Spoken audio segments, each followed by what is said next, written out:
মুসা আলাইহিস সালাতু ওয়াস সালাম বললেন, না না, আমি আগে খেলা দেখাবো না, আমি আগে নিক্ষেপ করব না। ক্বালা বাল আলকু, বরং তোমরাই আগে নিক্ষেপ করো। বাস তারা তাদের রশি, তাদের লাঠিগুলো নিক্ষেপ করলো। ফাইদা হিবালুহুম ওয়া ইসিয়ুহুম ইয়াখায়্যালু ইলাইহি মিন সিহরিহিম আন্নাহা তাসআ। মানুষের চোখে ভেলকি লেগে গেল। এটা তো ভেলকি, লাখ ভেলকি, লাখ চোখে লাগবে না। মানুষের চোখে মনে হচ্ছে তাদের রশিগুলো, তাদের লাঠিগুলো সাপ হইয়া ছুটাছুটি করতেছে। ফাউজাসা ফি নাফসিহি খীফাতাম মূসা, মূসা নবী যেহেতু একজন মানুষ, একটু ভয় পেয়ে গেলেন। একটু কি হয়ে গেলেন বলেন? ভয় কাজ করলেন, ভয় পেয়ে গেলেন। আল্লাহ বলছেন সাথে সাথে, কুল্লা লা তাখাফ ইন্নাকা আনতাল আ'লা। আল্লাহ বললেন, আমি ডাক দিয়ে বললাম, হে মূসা, লা তাখাফ, ভয় পেও না, ইন্নাকা আনতাল আ'লা, নিশ্চয়ই তুমি বিজয়ী হবে। সুবহানাল্লাহ। কোন না কেন আল্লাহ কত সুন্দরভাবে জানাইছেন, তুমি বিজয়ী হবে, ভয় পেও না। وَأَلْقِ مَا فِي يَمِينِكَ تَلْقَفْ مَا صَنَعُوا إِنَّمَا صَنَعُوا كَيْدُ سَاحِرٍ وَلَا يُفْلِحُ السَّاحِرُ حَيْثُ أَتَى। হে মূসা, তোমার ডান হাতের লাঠিটা তুমি নিক্ষেপ করো, এরপর এই সাপ হয়ে তারা যা কিছু জাদুর মাধ্যমে তৈরি করেছে সব কিছু গ্রাস করে ফেলবে। সুবহানাল্লাহ। আর শুনে রাখো, জাদুঘররা যেখানেই থাকুক, কোনো অবস্থাতেই তারা কখনো সফলতা অর্জন করতে পারে না। এবার যখন মূসা আলাইহিস সালাতু ওয়াস সালাম ওনার লাঠি নিক্ষেপ করছেন, করার পর এত বড় একটা সাপ হয়েছে, মুহূর্তের মধ্যেই তাদের সমস্ত জাদুর সাপগুলোকে গ্রাস করে ফেলেছে, গিলে ফেলেছে। রতনে রতন চিনে, কি বলেন? ওদের সর্ব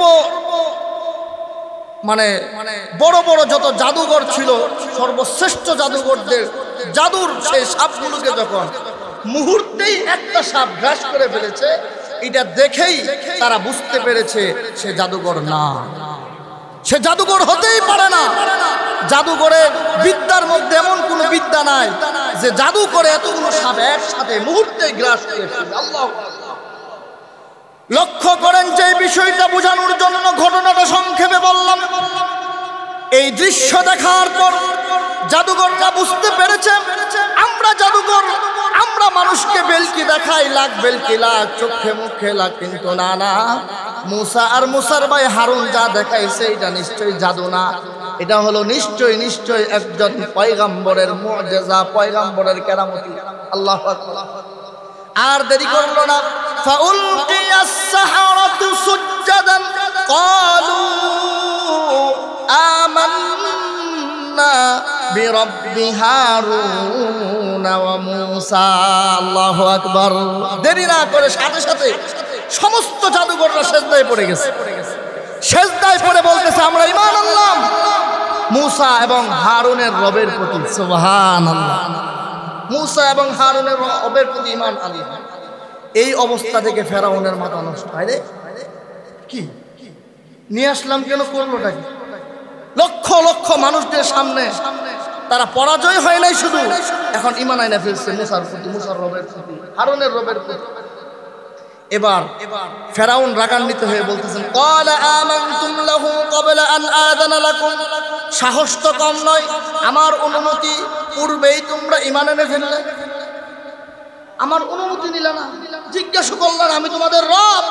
নাউজুবিল্লাহ। কোন হাদিসে কি বলা হয়েছে? আমি তোমাদের রব, আমাকে জিজ্ঞাসা করল না, আমার অনুমতির পূর্বে ঈমান এনে ফেললা, মহা বড় অন্যায় করেছো। ইন্নাহু লাকাবীরুকুমুল্লাযী আল্লামাকুমুস সিহর। ফেরাউন কয়, বুঝছি বুঝছি, হে তোমার জাদু শিখাইছে, তোমার বস, হে বস। নাউজুবিল্লাহ। কোন জাদু শিখাইছে? কয় বুঝছি, আল্লামাকুমুস সিহর, সে তোমাদেরকে জাদু শিক্ষা দিয়েছে, সুতরাং অপরাধ করেছো, মহা অপরাধ। এখন ফেরাউন শাস্তির ঘোষণা করতেছে, ফালা উকাত্তিআন্না আইদিয়াকুম ওয়া আরজুলাকুম মিন খিলাফিন وَلَأُصَلِّبَنَّكُمْ فِي جُذُوعِ النَّخْلِ وَلَتَعْلَمُنَّ أَيُّنَا أَشَدُّ عَذَابًا وَأَبْقَى। অবশ্যই অবশ্যই তোমাদের শাস্তি দিব। শাস্তি হলো তোমাদের হাত পা বিপরীত দিক থেকে কেটে শুলিতে চড়ায়া তোমাদেরকে হত্যা করব। নাউজুবিল্লাহ। হাত পা বিপরীত দিক থেকে কেটে দিবে, এরপর শুলিতে চড়ায়া হত্যা করবে, যেন অন্যরা ভয় পেয়ে ওদের সাথে আর ঈমান না আনে। বুঝেন নাই কথাটা? এরপরে যে কথাটা এখন জানা দরকার আপনাদের, সেটা হলো ওনারা কি উত্তর দিয়েছেন এই জাদুঘররা। ওনারা বলছেন قالوا لن نؤثرك على ما جاءنا من البينات والذي فطرنا فاقض ما أنت قاض إنما تقضي هذه الحياة الدنيا إنا آمنا بربنا ليغفر لنا خطايانا وما أكرهتنا عليه من السحر والله خير وأبقى। الله أكبر। জাদুকররা বললেন, হ্যাঁ ফেরাউন, ফাকদি মা আনতা কাদ, তোমার যা ইচ্ছা মনে চাই তা করো। আল্লাহু আকবার। আমাদের হাত বিপরীত দিক থেকে কেটে দাও, শুলিতে চড়ায় হত্যা করো। স্পষ্ট বলে দিলেন, ফাকদি মা আনতা কাদ, তোমার যা ইচ্ছা তা করো। যেই রবের প্রতি আমরা ঈমান এনেছি, আমাদেরকে সৃষ্টি করেছেন, ওনার উপর তুমি ফেরাউনকে আমরা প্রাধান্য দিব না। বলেন না সুবহানাল্লাহ। ফাকদি মা আনতা কাদ, সাথে সাথে বলতেছেন ইন্না আমান্না বিরাব্বিনা লিয়াগফির লানা খাতায়ানা ওয়া মা আকরাহতানা আলাইহি মিনাস সিহর। আমরা আমাদের রবের প্রতি ঈমান এনেছি, আশাবাদী আমাদের রব আমাদের গুনাহগুলো মাফ করবেন, এবং যেই কুফরি জাদুবিদ্যা করতে তুমি আমাদেরকে উদ্বুদ্ধ করেছো, বাধ্য করেছো, আল্লাহ যেন এটাও আমাদেরকে মাফ করে দেন। সুবহানাল্লাহ। আমি যেটা বোঝাতে চেয়েছিলাম সেটা হলো, এটার নাম হলো ঈমানদার। এক ওয়াক্ত নামাজ পড়ে নাই, একটা রোজাও রাখে নাই, একটা সেজদাও দেয় নাই, কি বলেন, কোন ইবাদত করে নাই, মাত্র নবীজির একটা মুজিজা দেখে ঈমান এনেছে। হাত কাটার ভয় দেখাইলো, পা কাটার ভয় দেখাইলো, শুলিতে চড়ায় হত্যা করতে চায়। তো কেমন ঈমান আনলেন, মুহূর্তের মধ্যে ঈমানটা কত মজবুত হয়ে গেছে। ফেরাউন রে কয়, ফাকদি মা আনতা কাদ, যা ইচ্ছা তা করো, আল্লাহর উপর তোমাকে প্রাধান্য দিব না। সুবহানাল্লাহ। আল্লাহ তাআলা বলছেন, ওয়ালাউ আন্না আহলাল কুরা আমানু, হায় হায় যদি জনপদবাসীরা ঈমান আনতো, ওয়ালাউ আন্না আহলাল কুরা আমানু, যদি জনপদবাসীরা ঈমান আনতো, ওয়াত্তাকাউ, এবং তাকওয়া অবলম্বন করতো, লাফাতাহনা আলাইহিম বারাকাতিন মিনাস সামাই ওয়াল আরদ, তাহলে আমি এই ঈমানদার আর মুত্তাকিদের জন্য আসমান জমিনের বরকতের দরওয়াজাগুলো খুলে দিতাম। সুবহানাল্লাহ। আসমান জমিনের, ওমাই ইয়াত্তাকিল্লাহা ইয়াজআল লাহু মাখরাজা। সময় শেষ।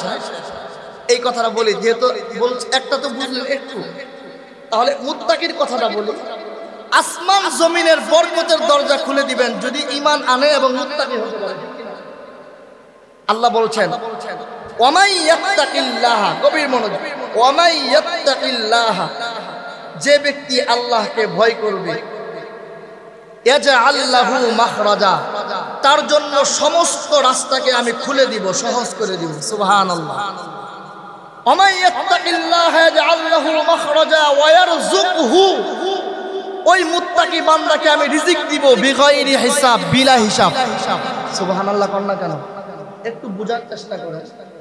ওয়ামাই ইয়াত্তাকিল্লাহা ইয়াজআল লাহু মাখরাজা, যে ব্যক্তি আল্লাহকে ভয় করবে, আল্লাহ বলেন তার জন্য সমস্ত রাস্তা খুলে দিব। মানে কি, একটু বুঝার চেষ্টা করেন।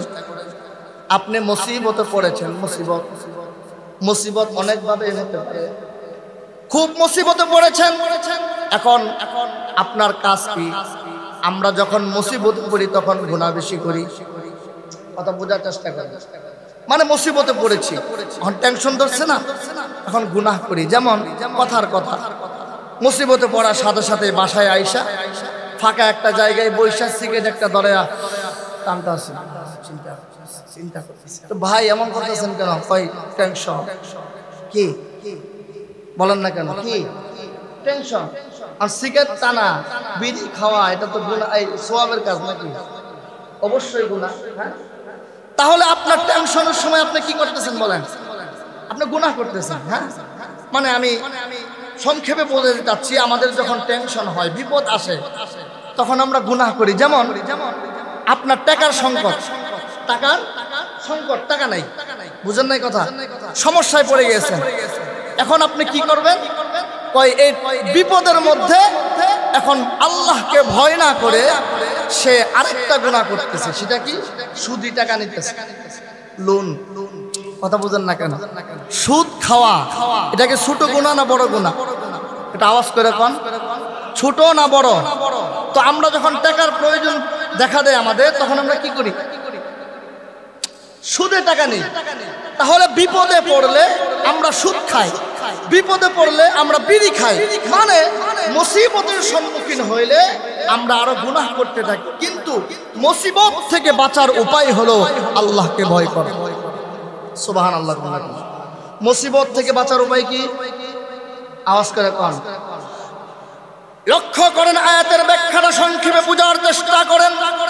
আল্লাহ বলছেন, ওয়ামাইয়াত্তাকিল্লাহ, যে ব্যক্তি আল্লাহকে ভয় করবে, ইয়াজআল লাহু মাখরাজা, তার জন্য আল্লাহ সমস্ত রাস্তা খুলে দিবেন। ব্যাখ্যা হলো, আপনি মুসিবতে পড়েছেন, আল্লাহকে ভয় করতে থাকেন, আপনি পড়তে থাকেন লা হাওলা ওয়ালা কুওয়াতা ইল্লা বিল্লাহ, আপনি দুরূদ শরীফের আমল করতে থাকেন, আল্লাহ তাআলা এই মুসিবত থেকে বাঁচার রাস্তা খুলে দিবেন। এটাই আল্লাহ বলেছেন, ওয়ামাইয়াত্তাকিল্লাহ ইয়াজআল লাহু মাখরাজা, তার জন্য অনেক রাস্তা আল্লাহ তাআলা খুলে দিবেন। সুবহানাল্লাহ। আরেকটা কথা হলো, ওয়ারযুকুহু মিন হাইসু লা ইহতাসিব, তাকে আমি এমন এমন জায়গা থেকে রিজিকের ব্যবস্থা করে দিব, লা ইহতাসিব, সে কল্পনাও করতে পারে না এই জায়গা থেকে তার টাকা আসবে, তার ইনকাম হবে। সুবহানাল্লাহ। কথা বুঝেন না? তাহলে ভয় করতে হবে, তাকওয়ার গুণ অর্জন করতে হবে। যদি করেন, বিপদের রাস্তা খুলে দিবেন কে? আর এমন এমন জায়গা থেকে রিজিক আসবে যেটা আপনি কল্পনা করেন না।